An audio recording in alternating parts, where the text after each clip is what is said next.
এসে বুঝলি আমি প্রেম পিরিতের পাগলি।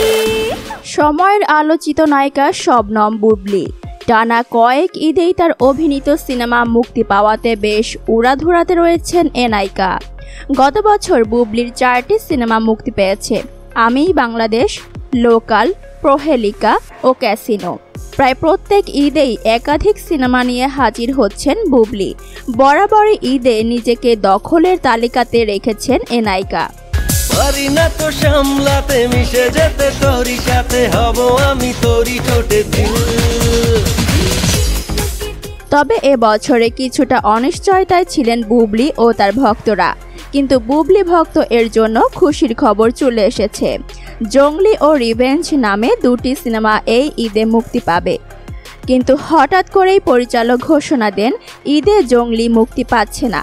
তাতেই হতাশ হয়ে পড়েন বুবলি ভক্তরা। তবে এদিকে ঈদে তার অন্য একটি সিনেমা মুক্তির আভাস দেওয়া হয়েছে আগেই। জিয়াউল রোশানের সঙ্গে জুটি বেঁধে বুবলি কাজ করেছেন রিভেঞ্জ নামে একটি সিনেমায়। এটি পরিচালনা করেছেন মোহাম্মদ ইকবাল। ঈদের সিনেমাটি মুক্তির প্রস্তুতি নেওয়া হচ্ছে বলে জানান পরিচালক। আমার প্রেমের ফিলে ঠুমকা লাগালি, আজ থেকে দিবানিশি হবে প্রেম বাওয়ালি।